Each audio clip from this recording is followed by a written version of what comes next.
Alors que l'affaire Pierre Palmade continue de susciter un intérêt certain, François Rollin n'a pas hésité à renouveler publiquement sa fidélité et son amitié envers l'humoriste.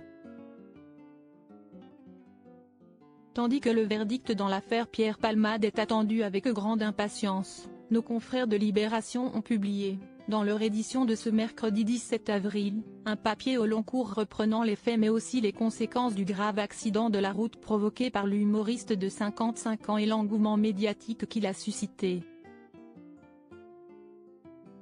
Ils y évoquent le manque de nuances observé dans cette affaire. Il y a ceux qui ont participé à la chasse à l'homme que l'on a pu observer, ceux qui ont renié et ceux qui préfèrent éviter le sujet. Certains sont restés fidèles, parmi lesquels l'humoriste François Rollin, peut-on lire dans les pages du quotidien. La haine n'apporte rien. François Rollin s'exprime sur l'affaire Pierre Palmade. Si est un ami qui a fait une énorme connerie, mais si est mon ami, dit-il. Dans cette histoire, il y a une souffrance qu'on ne réparera pas, celle de la famille des victimes.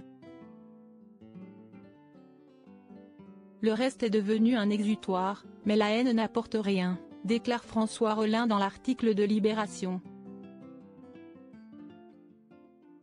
Accusé dès les premières heures de l'affaire de défendre son ami, le scénariste expliquait faire confiance à la justice de ce pays pour infliger à Pierre la sanction qu'il mérite.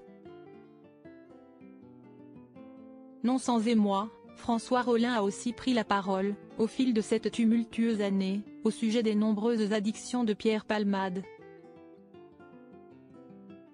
Une jurisprudence potentiellement remise en question dans l'affaire Palmade en mars dernier, le parquet de Melun requérait le renvoi en procès de Pierre Palmade pour homicide et blessures involontaires. Un an après le terrible accident que le comédien a provoqué en étant sous l'emprise de drogue, le 10 février 2023, la décision finale revient donc à la juge d'instruction chargée de l'enquête.